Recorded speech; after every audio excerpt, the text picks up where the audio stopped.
The Greek aphorism, "Know thyself," is inscribed on the Temple of Apollo at Delphi. The great English playwright William Shakespeare wrote, "To thine own self be true." And the German writer Goethe advised, "Trust yourself, then you will know how to live." So what self are they all referring to? The one we think of when we say that someone is self-confident or has high self-esteem? The self we have come to refer to as the ego, which is routinely vilified? Or is there another self, one that we're largely unaware of? It's confusing. It makes you wonder about love thy neighbor as thyself. So here's our theory. Let's start with the ego. We see the ego in a much different and more benign light than most people. I mean, prior to Freaky Freud corrupting the word's meaning, ego, from the Latin for I, was simply a term meaning the self, that which feels, acts, or thinks.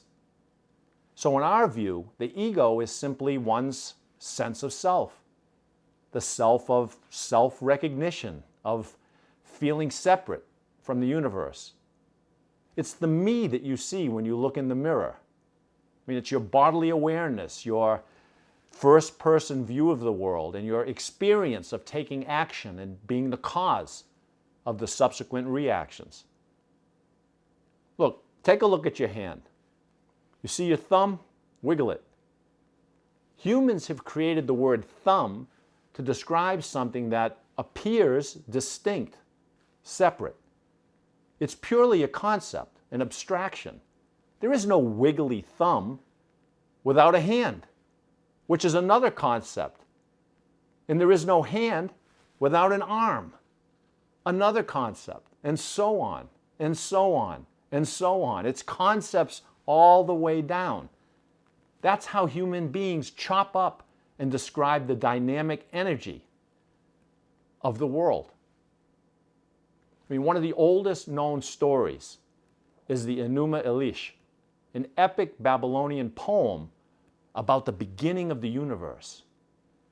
The narrative plays up the battle between the god Marduk and the chaos dragon, Tiamat. In the story, Marduk becomes the king of the gods by catching Tiamat, who again represents chaos or the unknown, cutting it into pieces and using those pieces to make the world. See, cutting up the free-flowing, interdependent energy of the world and putting it into hypothetical boxes called concepts and categories is what human beings do to try to understand and get control over it. I mean, ultimately then, there is no separate distinction called you. It's simply another concept. You are pure energy in an interdependent dance with other energy. But there is a persistent feeling of a separate you, a conscious, self-aware entity. We refer to that feeling as ego. And the reality is, even though you may be able to make that feeling go away for a while, during sleep or through meditation, fasting, psychedelic drugs, putting yourself in a flow state, it will never be a permanent state of mind. The sensation of self is unshakable, especially if you find yourself in the presence of other people. So instead of trying to get rid of it, let's discover its essence and complexity. Okay, so that's the ego, what you think of as you. We then go on to distinguish your ego's essence from its identity. So imagine that your thumb has conscious awareness and agency. Its essence would be to be a thumb. Simple. It would thumb paint, happily collaborate to pick up a grape, give a thumbs up, thumb the nose, even thumb wrestle, all without worry or care about what it thinks it should do or how it feels about itself. Okay, by contrast, a thumb's identity is its sense of self self-worth, of its status in the eyes of and relative to others.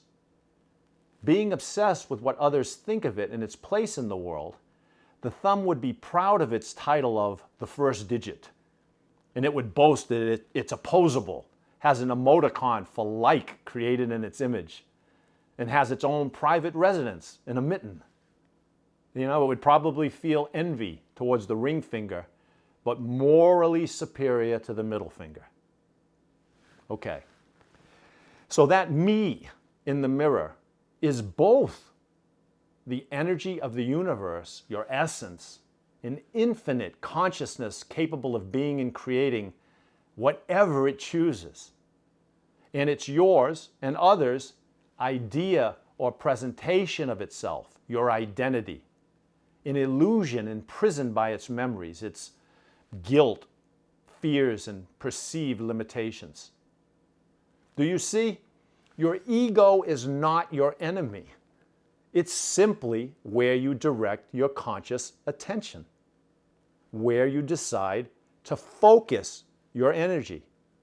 For example, the weaker your essence, the less accepting you are of your unique self, the more you will try to fill your emptiness by propping up your identity through the external world, through the eyes of others with status or likes, ambition, title, recognition, pride of ownership, you name it.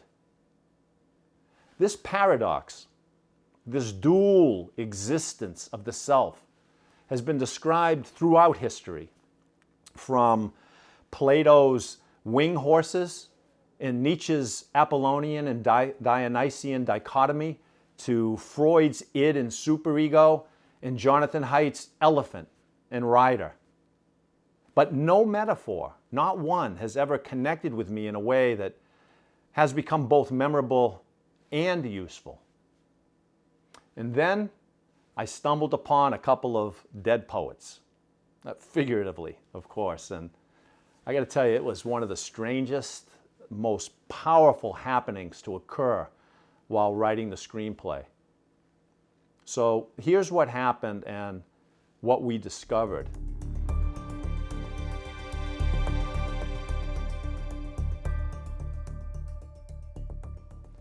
All right, while we were writing the screenplay, my co-writer Shannon was also reading my previous book, The Business of Belief. And in that book, I describe the cognitive connections and the complex interactions between people's memories and perceptions and the relationship between their feeling and thinking minds in the formation of various beliefs. So those ideas were ripe in her mind, and as the screenplay progressed, she began looking at the two main characters in our movie as metaphors. Obsessive Peter as the thinking mind, and free-spirited Phil as the feeling mind. Okay, so we discussed it at length, and we both agreed that personifying our two minds would humanize them, helping us to really understand and empathize with those neighbors in our head. And that would aid in negotiating with them by helping us understand their complex, emotional, and very human motivations.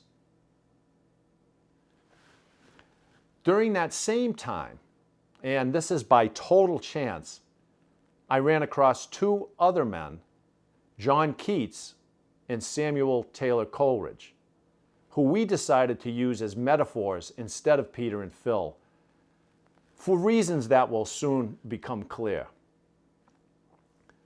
Thomas Kuhn, the philosopher of science who introduced the term paradigm shift, once made clear that you don't see something until you have the right metaphor to let you perceive it. The serendipitous discovery of Keats and Coleridge, two English Romantic poets, was both a metaphoric and a paradigmatic breakthrough for us, which made the duality and tension of our two minds crystal clear.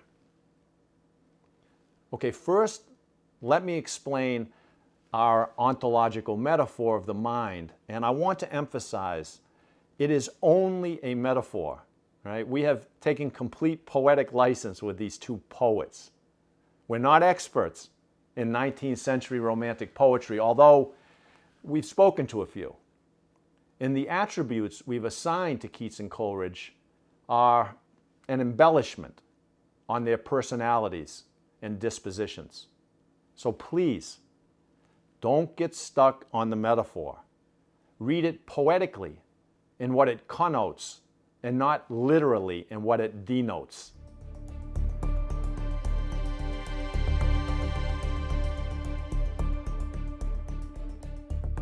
So indeed, there is a powerful duality of mind, and with two primary influences. There's the voice of the universe of possibility, who knows that the world cannot be controlled and instead must be lived and experienced. This voice pulls your ego towards its curious, compassionate, and creative essence. And there's the director of the movie in your head, who thinks that the world needs to be scripted, controlled, and solved, and therefore focuses your ego on its identity and its compulsive desire for certainty, comparison, and comfort.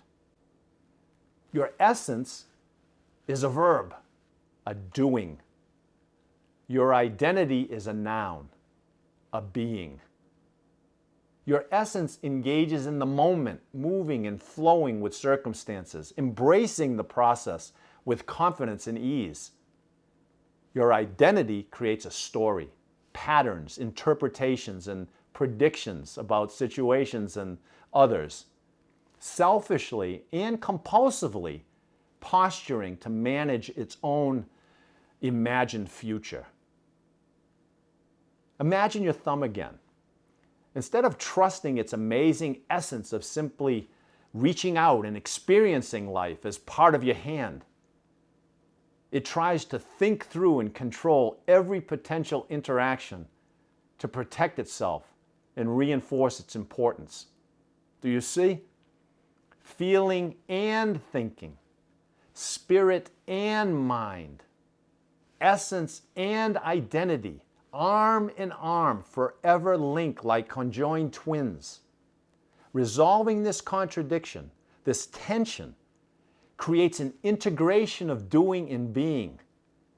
Eventually, your doing becomes your being, and life becomes a meaningful and exciting ride.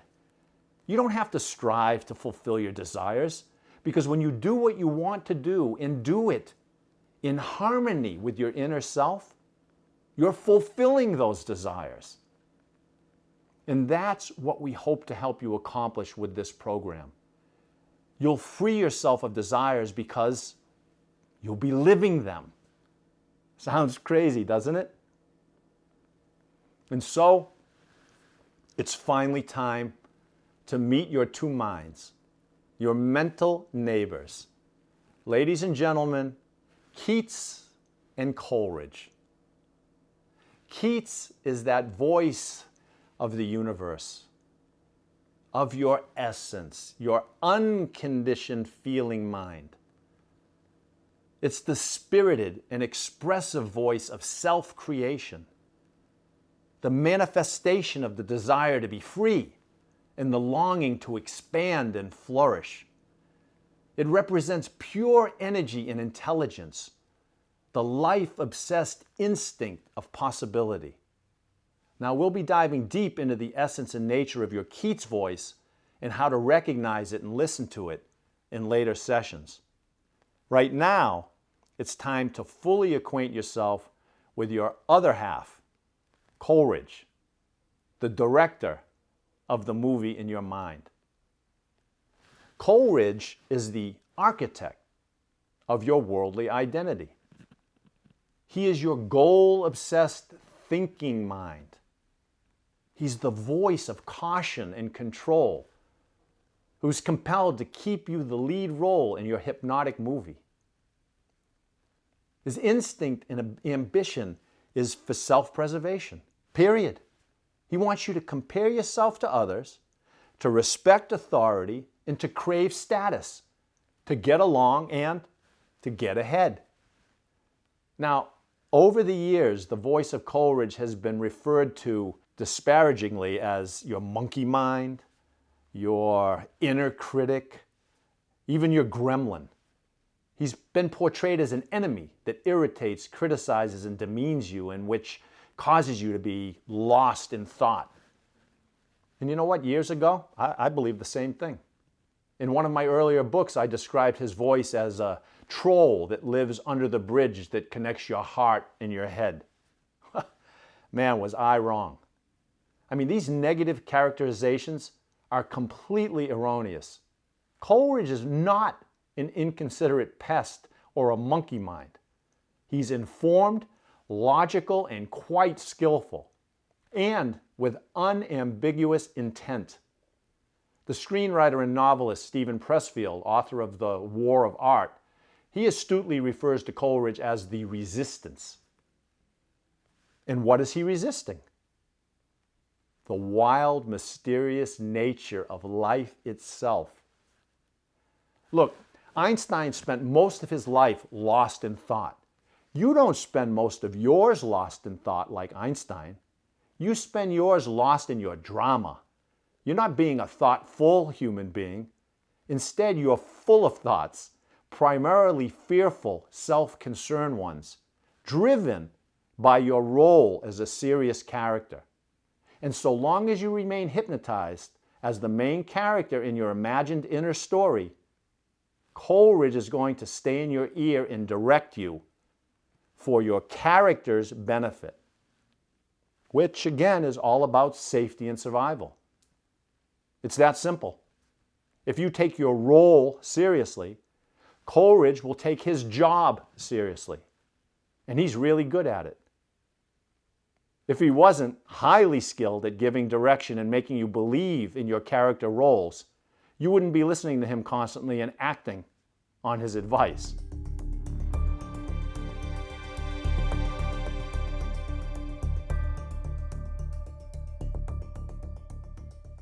And please remember, Coleridge is not your unique internal voice. Far from it. He's the collective external voice of the world. He wants you to follow the script of society and culture so that you fit in, give the audience what they're looking for, and stay in the movie. That's his job as your director. Again, his instinct is for survival because being rejected by the audience means being kicked off the set, which to him is certain death. Yours, and as a consequence, his as well. After all, if there's no movie, there's no need for a director, right? You see, Coleridge truly wants what's best for your character, but being lost in a mental movie and letting life go by is certainly not what's best for you. Have you ever heard the parable of the two wolves?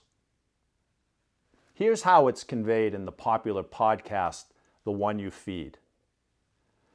So a grandfather is talking with his grandson, and he says there are two wolves inside of us which are always at war with each other.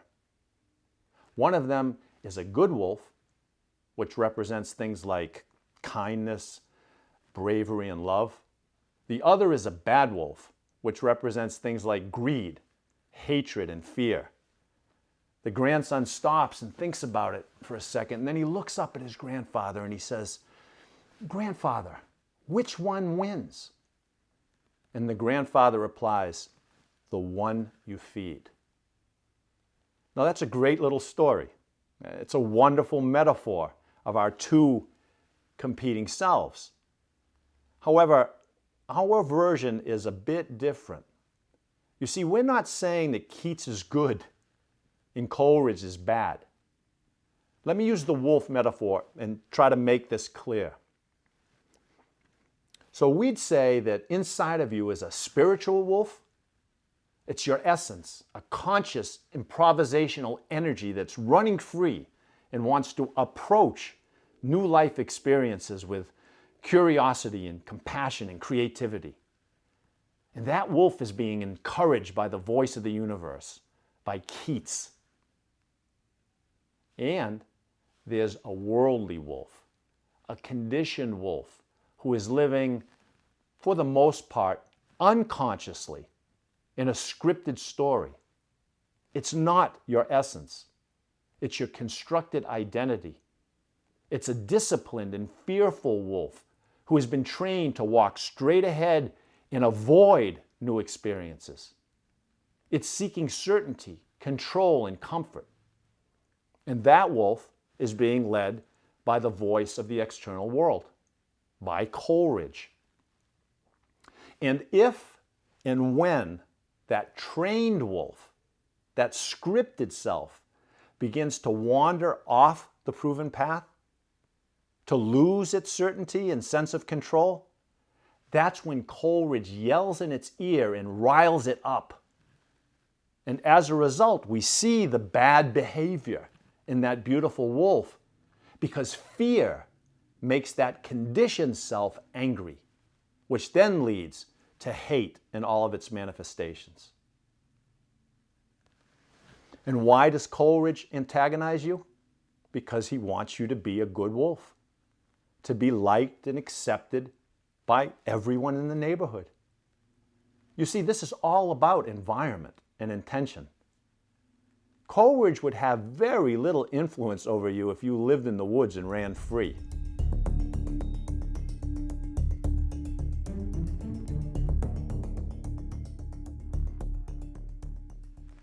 I remember a wonderful discussion I had with an elderly woman who told me that as a child, her father insisted that she be right-handed, like everyone else.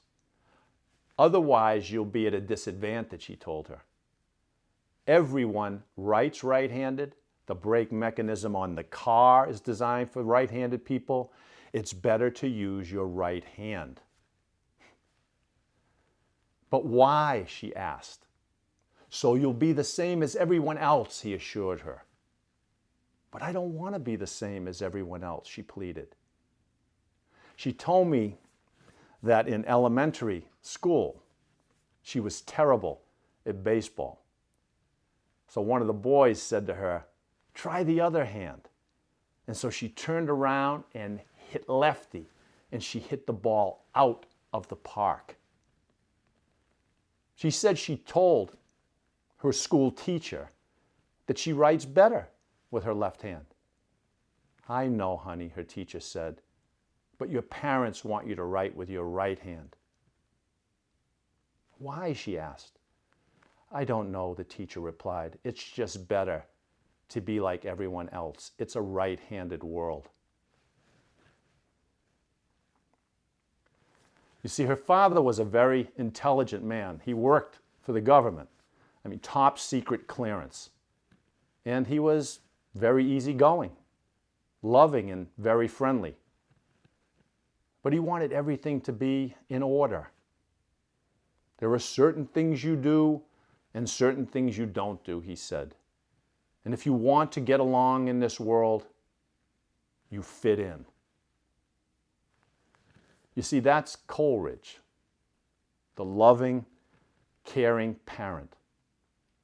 And his inquisitive little girl, who is now an elderly woman in her 80s. To this day, she continues to write with her right hand. Do you see who Coleridge is and what he's trying to accomplish? In the next session, you'll learn precisely why, as well as why he's growing increasingly nervous and frustrated in today's world, and as a result is becoming louder and more frightening.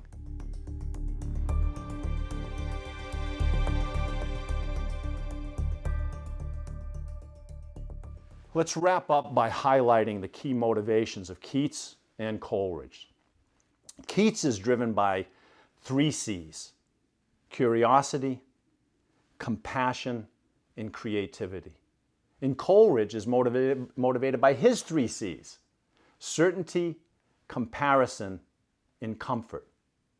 In the following sessions, we'll cover these motives in detail.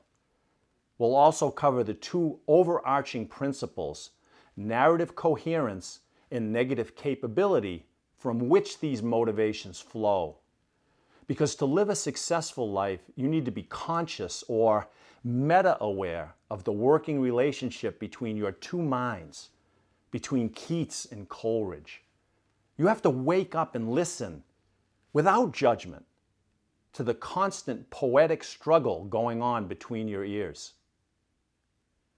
In part 2 of the program, we'll teach you not only how to discern those voices, but also how to navigate the dissonance, specifically the fear and guilt that you will inevitably experience when you step out of your scripted roles. For right now, and I guess to make it simple, all you need to remember is Keats Coleridge, or KC and the 3 C's. I know, it sounds like a band from the 70s, but it may help you when you're trying to decipher who's speaking to you and why.